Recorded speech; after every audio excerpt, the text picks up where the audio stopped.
찬양함으로 새벽 예배를 시작하겠습니다. 약할 때 강함 되시네 나의 보배가 되신 주 나의 모든 것. 주 안에 있는 보물을 나는 포기할 수 없네. 주 나의 모든 것. 예수 어린 양 존귀한 이름 예수 어린 양 존귀한 이름 십자가 죄사하셨네 주님의 이름 찬양해 주 나의 모든 것. 쓰러진 나를 세우고 나의 빈잔을 채우네 주 나의 모든 것. 예수 어린 양 존귀한 이름 예수 어린 양 존귀한 이름 십자가 죄사하셨네 주님의 이름 찬양해 주 나의 모든 것. 쓰러진 나를 세우고 나의 빈잔을 채우네 주 나의 모든 것. 예수 어린 양 존귀한 이름 예수 어린 양 존귀한 이름. 기도하겠습니다. 좋으신 하나님 아버지 감사합니다. 이 새벽에도 주님 앞에 이렇게 우리가 일어나 예배하게 하시니 감사합니다. 아버지 하나님, 이 새벽에 우리가 믿음으로 간구하며 기도할 때 응답하여 주시고 역사하여 주시옵소서. 특별히 나라를 위하여 기도하옵는 것은 이제 대통령 선거가 시작이 됩니다. 하나님, 올바른 지도자가 뽑힐 수 있도록 우리나라가 다시금 일어날 수 있도록 주님 붙잡아 주시옵소서. 아버지 하나님, 스리랑카를 위해서 기도하옵는 것은 이 땅 가운데도 주의 복음이 필요합니다. 각 교회들마다 부흥시켜 주시고 하나님의 큰 역사하심들이 일어나게 하여 주시옵소서. 많은 젊은이들이 주님 앞에 헌신하는 놀라운 은혜와 역사가 있게 하여 주시옵소서. 이 새벽에도 아버지 하나님 우리에게 말씀하여 주시고 그 말씀 붙들고 승리하는 하루가 되게 하여 주시옵소서. 예수님의 이름으로 감사하며 기도드리옵나이다. 아멘. 내가 매일 기쁘게 순례의 길 행함은 주의 팔이 나를 안보함이요. 내가 주의 큰 복을 받는 참된 비결은 주의 영이 함께함이라. 성령이 계시네 할렐루야 함께하시네. 좁은 길을 걸으며 밤낮 기뻐하는 것 주의 영이 함께함이라. 전에 죄에 빠져서 평안함이 없을 때 예수 십자가의 공로 힘입어 그 발 아래 엎드려 참된 평화 얻음은 주의 영이 함께함이라. 성령이 계시네 할렐루야 함께 하시네. 좁은 길을 걸으며 밤낮 기뻐하는 것 주의 영이 함께함이라. 나와 동행하시고 모든 염려하시니 나는 숲의 새와 같이 기쁘다. 내가 기쁜 마음으로 주의 뜻을 행함은 주의 영이 함께함이라. 성령이 계시네 할렐루야 함께 하시네. 좁은 길을 걸으며 밤낮 기뻐하는 것 주의 영이 함께함이라. 세상 모든 욕망과 나의 모든 정욕은 십자가에 이미 못을 박았네. 어두운 밤이 지나고 무거운 짐 벗으니 주의 영이 함께함이라. 성령이 계시네 할렐루야 함께 하시네. 좁은 길을 걸으며 밤낮 기뻐하는 것 주의 영이 함께함이라. 성령이 계시네 할렐루야 함께 하시네. 좁은 길을 걸으며 밤낮 기뻐하는 것 주의 영이 함께함이라. 네, 오늘 우리에게 주시는 하나님의 말씀 다 같이 공독하겠습니다. 그 무렵에 또 큰 무리가 있어 먹을 것이 없는지라 예수께서 제자들을 불러 이르시되 내가 무리를 불쌍히 여기노라. 그들이 나와 함께 있은지 이미 사흘이 지났으나 먹을 것이 없도다. 만일 내가 그들을 굶겨 집으로 보내면 길에서 기진하리라. 그 중에서는 멀리서 온 사람들도 있느니라. 제자들이 대답하되 이 광야 어디서 떡을 얻어 이 사람들로 배부르게 할 수 있으리이까. 예수께서 물으시되 너희에게 떡 몇 개나 있느냐. 이르시되 7이로소이다 하거늘 예수께서 무리를 명하여 땅에 앉게 하시고 떡 7개를 가지사 축사하시고 떼어 제자들에게 주어 나누어 주게 하시니 제자들이 무리에게 나누어 주더라.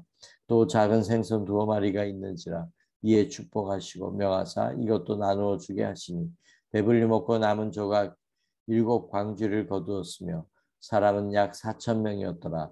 예수께서 그들을 흩어 보내시고 곧 제자들과 함께 배에 오르사 달마누다 지방으로 가시니라.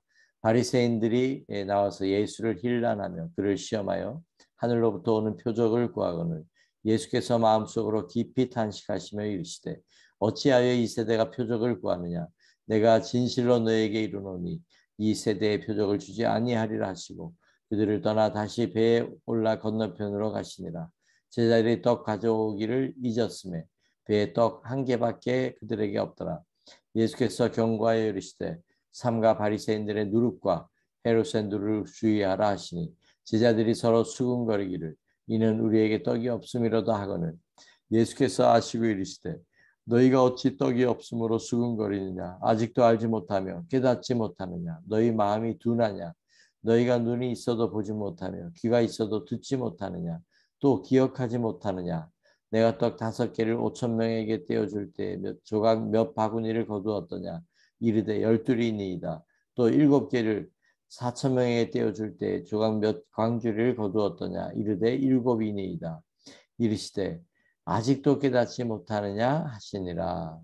아멘.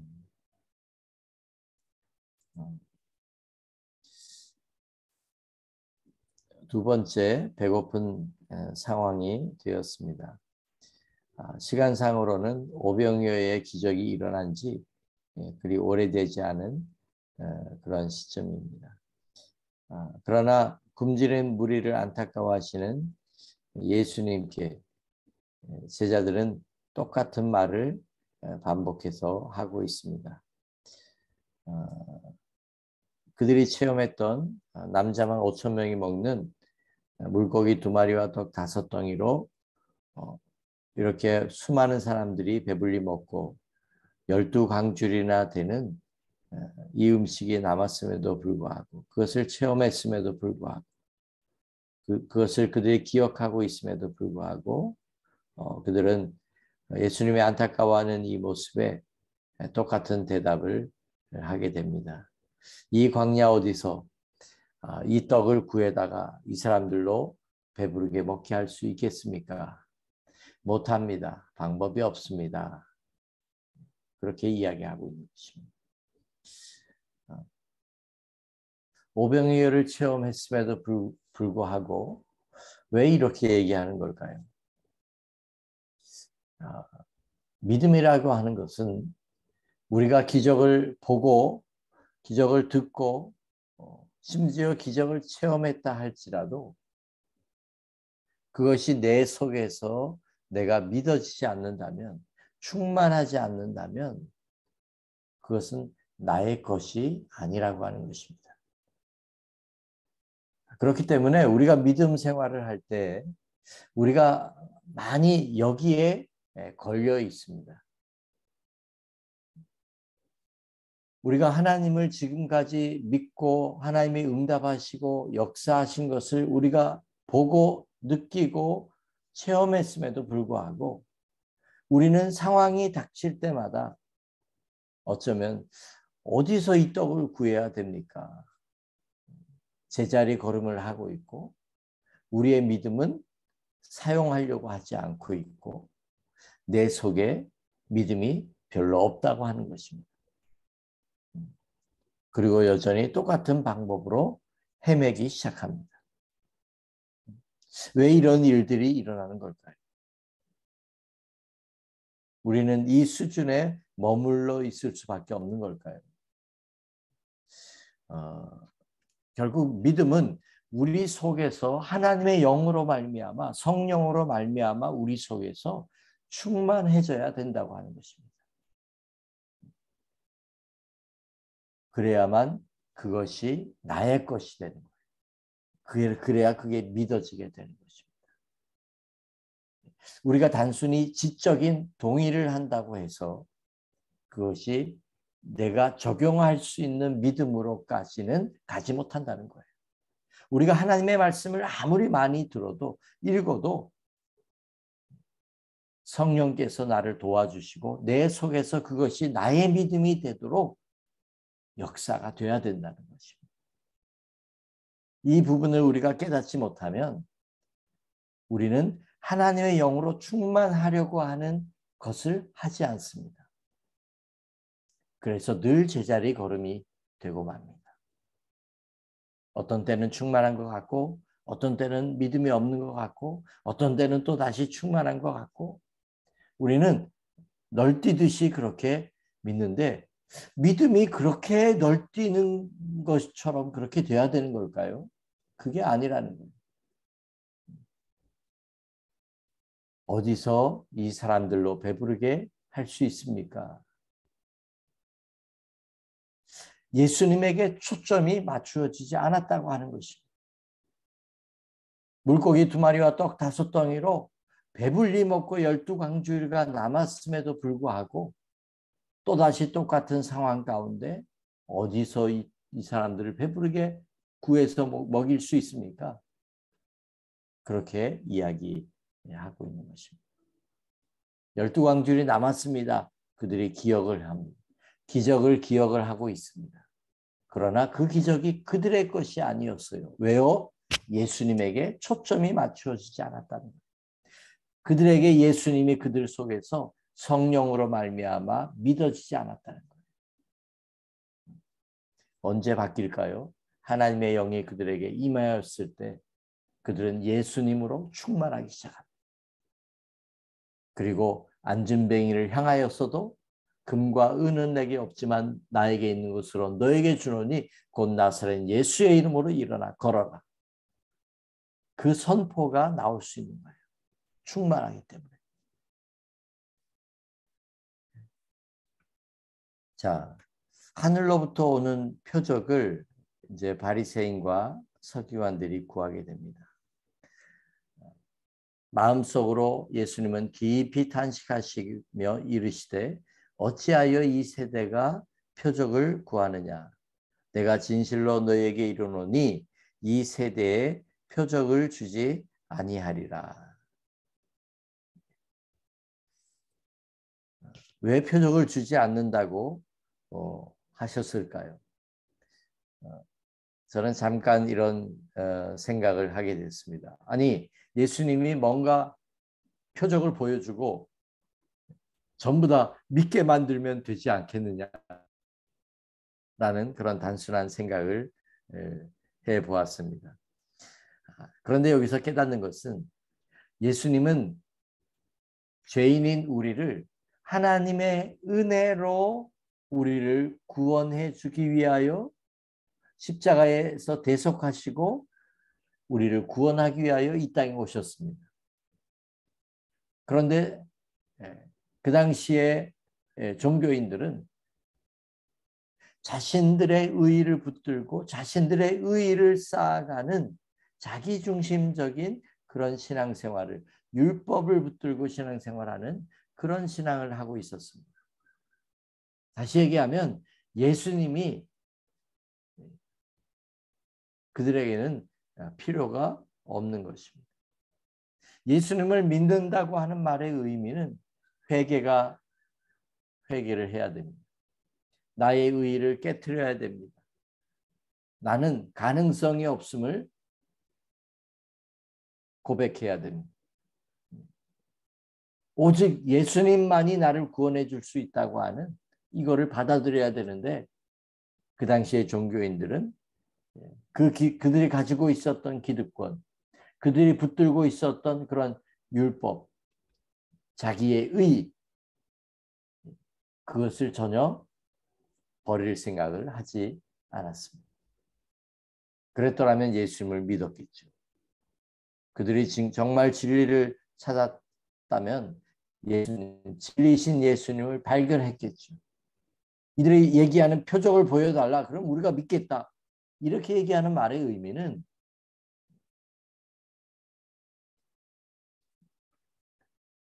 예수님의 나의 의의를 버리고 내가 전적으로 죄인임을 고백하며 예수님을 영접하겠다고 하는 그런 의미가 아니라고 하는 것입니다.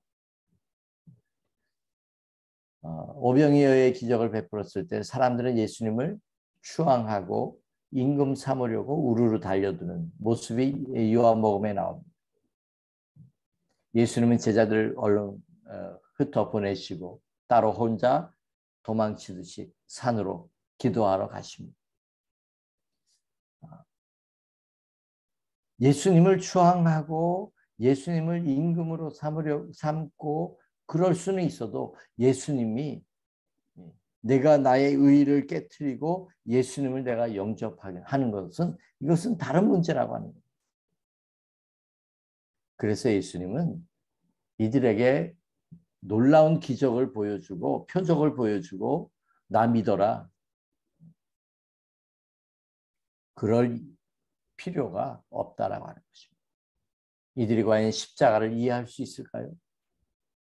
이해하지 못할 것입니다. 이런 믿음은 어떤 믿음일까요? 예수님 표적을 보이면 예수님을 추앙하고 예수님을 왕으로 세우고 따를 수는 있어도 자기의 의의를 허물지 않기 때문에 결국 예수님을 이용하려고 내 욕심을 채우기 위하여 나의 목적을 위하여 예수님을 이용하려고 하는 것밖에는 되지 않는 것입니다. 예수님은 제자들에게 경고합니다. 이르시되 삼가 바리새인들의 누룩과 헤롯의 누룩을 주의해라. 예수님께서는 저들이 가르치는 잘못된 가르침에 대하여 누룩이라고 그렇게 표현했습니다.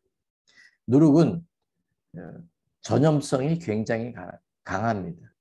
저희도 날마다 누룩을 사용하고 있어요. 밀가루를 부풀게 하죠. 조금만 넣어도 요만한 밀가루를 이렇게 부풀게 배 이상으로 부풀게 할 수 있습니다. 제자들이 잘못된 신앙이 오염돼서 악영향을 끼칠까 봐 누룩을 조심해라 이렇게 말씀하셨어요.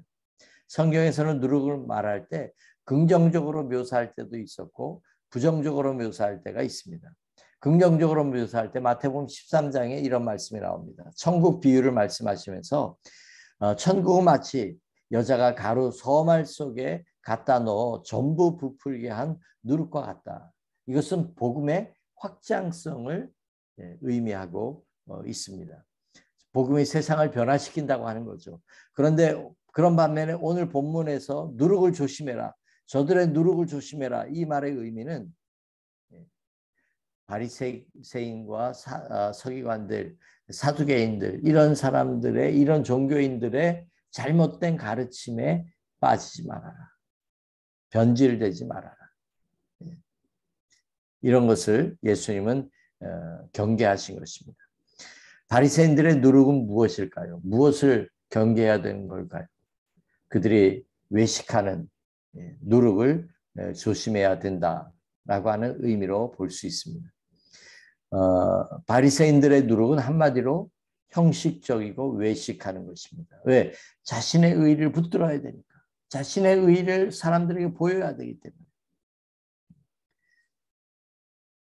하나님을 믿는다고 하지만 말로는 그들이 하나님을 믿는다고 하지만 그들은 하나님을 믿는 게 아니라 자기 자신을 믿는 거예요. 여기서 헤롯의 누룩을 조심해라 그렇게 말씀했습니다. 헤롯의 누룩은 사두개인의 누룩과 같은 의미로 사용하고 있습니다. 이게 뭐냐면 헤롯은 그 당시에 분봉 왕이었습니다. 권력자죠. 권력자들이 가지고 있는 속성은 자신의 권력을 마음껏 사용해서 자기 사리사욕을 채우고 부와 이 명예를 계속 유지하고 싶은 그 욕심 가운데 있습니다. 그렇기 때문에 헤롯의 누룩을 조심해라. 이 얘기는 세속적인 것을 경계해라. 욕심을 경계해라. 그런 의미를 가지고 있습니다. 사두개인들은 모두가 부자였습니다. 성전을 자신들의 장사터로 만들고 돈에 굉장한 욕심을 가지고 있었고 그렇게 했습니다.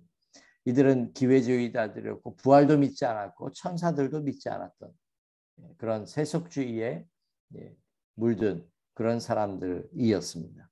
그런 것을 조심해라 그렇게 예수님은 말씀하셨습니다. 누룩을 조심해라고 말씀하니까 제자들이 갑자기 수근거리기 시작합니다.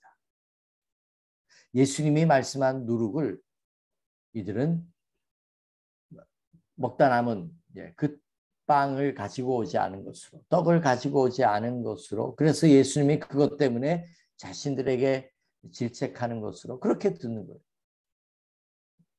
그러자 예수님이 너무나 안타까워서 말씀합니다. 제가 이 말씀을 묵상하면서 야, 예수님이 이렇게까지 말씀한 데가 있을까? 이렇게 예수님 다시 한번 제가 읽어드립니다. 너희가 어찌 떡이 없으므로 수군거리느냐? 아직도 알지 못하며 깨닫지 못하느냐? 너희 마음이 둔하냐? 너희가 눈이 있어도 보지 못하고 귀가 있어도 듣지 못하느냐? 또 기억하지 못하느냐? 한 번 그냥 말씀한 게 아니고 너무나 안타까우셨는지 세상적으로만 생각하고 당장 눈앞에 있는 것만 생각하고 먹을 것만 생각하고 이 땅의 것만을 생각하고 살아가는 제자들의 그 모습 속에서 예수님은 지금 귀한 것을 가르쳐주고 싶었는데 영적이고 진리를 가르치고 싶었는데 그것을 말씀하고 있는데 제자들의 마음과 생각은 그 누룩을 떡 안 가지고 온 것으로 그렇게 받아들이고 있다는 거예요. 그래서 예수님은 너무나 안타까우셔서 알지 못하느냐, 깨닫지 못하느냐, 기억하지 못하느냐, 둔하냐.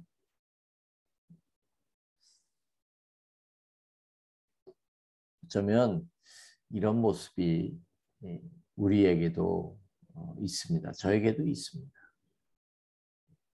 하나님은 우리에게 영적이고 귀한 진리를 주기 원하시지만, 그것을 우리에게 주기 원하시지만 우리는 그 진리에는 별로 관심이 없고 이 땅의 것만을 관심을 가지고 우리가 살아간다면 하나님의 말씀이 나에게 과연 들어올까요? 우리가 믿음이 성장하지 않는 중요한 이유가 여기에 저는 있다고 그렇게 믿어요. 우리가 교회를 오래 다니면서도 여전히 변화가 일어나지 않는 것은, 하나님의 말씀을 들어도 그 말씀이 나의 것이 되지 못하는 것은, 30배, 60배, 100배의 결실이 일어나지 않는 것은 우리의 마음이 좋은 땅이 아니라는 것입니다.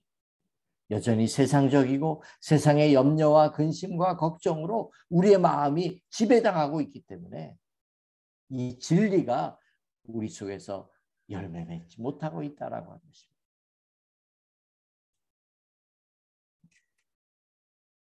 지금까지 예수님은 부족하게 주지 않으셨습니다. 부족함이 없었습니다. 항상 남았습니다. 그런데 제자들은 없는 것으로 항상 근심했습니다. 예수님의 축복은 항상 풍성하고 남게 하시는 분입니다. 그러나 우리는 없는 것 때문에 늘 걱정합니다. 왜 오늘 말씀의 제목이 아직도 깨닫지 못하느냐? 그래서 저는 깨닫는다고 하는 말씀을 생각하면서, 깨닫는 것은 단순히 내가 알아듣는 정도가 깨닫는 게 아니구나. 나의 것이 돼서 그 믿음이 내가 삶 가운데 적용할 수 있는 게 깨닫는 거구나. 그것을 깨닫게 되었어요. 지식으로만 알게 되는 것이 깨닫는 것이 아니라는 거예요. 그 얘기는 우리가 하나님의 말씀에 대하여 더 마음이 열려야 되고 더 깊이 있게 받아들이고 나의 것으로 삼기 위해서는 반드시 묵상과 적용의 단계가 있어야 된다는 거예요. 그래야 깨닫는 것입니다. 누가 잘 깨달을 수 있을까요? 하나님의 말씀을 사모하는 사람이 잘 깨달을 수 있습니다. 그래서 성경은 심령이 가난한 자가 복이 있다. 천국이 저의 것이다. 하나님의 말씀을 사모하는 사람, 이 사람은 성경을 스스로 읽고 스스로 묵상하고 나에게 주시는 말씀을 내 삶 가운데 찾아내고 적용해서 실천하는 사람, 거기까지 가야 이 말씀이 나의 것이 되는 것이고 그게 깨닫는 것입니다. 누가 잘 깨달을 수 있을까요? 마음이 복잡하지 않고 청결하고 세속과 욕심에 물들지 않는 사람. 우리의 마음이 세상적인 것으로 가득 차 있다고 하면 진리가 내 속에서 열매 맺지 못한다라고 하는 것입니다. 그래서 의에 줄이고 목마른 사람, 청결한 사람, 이러한 사람이 하나님의 말씀을 잘 받아들이고 그 말씀으로 열매 맺는 그런 신앙인이 될 수 있을 줄로 믿습니다. 아직도 깨닫지 못하느냐? 예수님이 안타까워하시는 이 음성을 우리가 이 새벽에 깨닫고 이제부터 나의 믿음이 그냥 듣는 믿음이 아니라 그냥 아는 믿음이 아니라 내 삶을 변화시키는 믿음, 그 깨달음으로 나아가게 되시기를 간절히 축원합니다. 기도하겠습니다. 사랑이 많으신 아버지 하나님, 오늘 주신 말씀 앞에 우리 모두가 함께 진지하게 기도하기 원합니다. 수많은 기적과 역사와 간증을 보았고 들었음에도 불구하고 체험했음에도 불구하고 여전히 제자리 걸음을 하고 있는 안타까운 믿음의 모습을 바라보며 아버지여 이 새벽에 이 부족한 종부터 변화시켜 주시고 다시금 믿음이 내 속에서 믿어지고 역사되어지는 그러한 믿음이 될 수 있도록 인도하여 주옵소서. 잘 깨닫는 자가 되기 원합니다. 늘 하나님의 말씀을 사모하는 자, 내 속에 하나님의 말씀이 뿌리 내려지고 싹트고 자라고 열매 맺는 좋은 밭이 될 수 있도록 인도하여 주옵소서.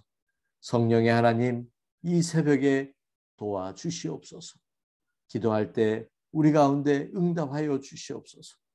예수님의 이름으로 간절히 기도드리옵나이다. 아멘.